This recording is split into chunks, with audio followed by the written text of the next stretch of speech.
Chers camarades, vous êtes en train de dormir. Moi, il dit, ne dors pas aujourd'hui. Hein? Bon, je vais vous informer pour ceux qui n'ont pas sommeil comme moi.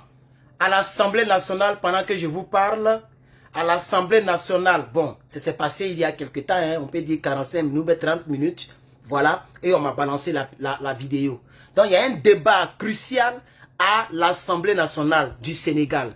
Le peuple sénégalais, l'Assemblée nationale du Sénégal, il y a un débat. Les gens ne veulent pas que le Sénégal puisse participer à l'intervention militaire.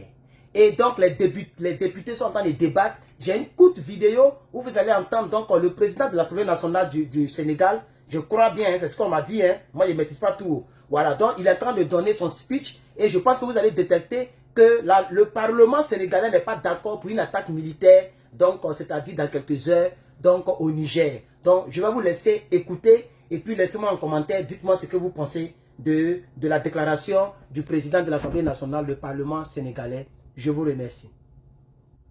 Les sanctions contre le peuple du Niger risquent d'amener ce pays-là et ce peuple à se liguer avec le régime actuel contre les autres peuples de la sous-région et amener une situation qui peut ne pas être favorable pour l'entente entre les peuples de la sous-région. Mais au-delà, elle risque de renforcer la rébellion à contrario. Partagez. Parce que cette série extrêmement dure de sanctions va priver l'État du Niger de ses moyens de riposte face à la rébellion. Mais je voudrais également dire que notre adhésion à la CEDEAO, qui s'est faite sans que les peuples aient été consultés à travers un référendum, ne signifie pas un blanc-seing accordé à des chefs d'État, à un syndicat de chefs d'État, pour décider d'amener une des guerres qui risque d'être les plus meurtrières dans la sous-région, qui risque de scinder la sous-région en deux parties. D'un côté, des États qui seraient favorables au Niger et à son régime actuel, et de l'autre, des États qui seraient contre. Et cette intervention ne pourrait pas se faire sans l'appui et l'assistance des pays autres, des puissances occidentales en particulier, ce qui risque de renforcer la haine déjà vivace des pays et des peuples de cette sous-région vis-à-vis de l'Occident.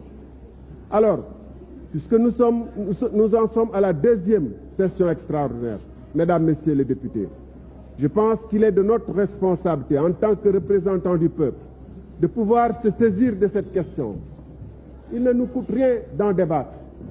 Il ne nous coûte rien d'inviter nos différents chefs d'État, en particulier le chef d'État du Sénégal, à ne pas engager le pays sans l'adhésion du peuple sénégalais et sans l'adhésion de sa représentation nationale à ce qui est en train de se préparer au Niger, qui déjà risque d'avoir des répercussions sur la communauté sénégalaise et les autres communautés émigrées dans les pays d'émigration que sont le Niger, le Burkina, le Mali, etc., la Guinée.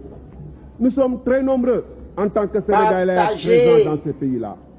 Et nous ne pouvons pas risquer la sécurité et les intérêts de nos populations pour aller soutenir contre le peuple nigérien qui déjà fait face et qui déjà est derrière son régime, le régime putschiste. Nous ne pouvons pas nous risquer dans une aventure dont nous n'avons d'ailleurs pas les moyens. Mesdames, Messieurs les députés, c'est à vous que je m'adresse. Nous disons que nous sommes le représentant du peuple. Le peuple du Sénégal, qui est un peuple de dialogue, qui est un peuple de débat et de discussion, devrait, à travers ses représentants, son État, engager, se positionner plutôt en faiseur de paix. Comme on a essayé de se positionner en Ukraine et en Russie, on ne peut pas faire moins dans la CEDEAO. Notre chef d'État, notre État ne peut pas faire moins que d'essayer d'engager un dialogue plutôt que dès le départ de prendre une option qui est impossible.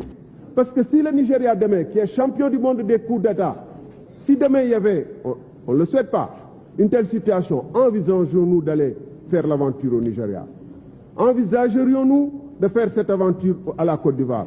Ou y aurait-il deux poids, deux mesures? Des États dits faibles contre qui on peut agiter la carotte, le bâton, et des États forts contre qui on ne peut agiter que la carotte.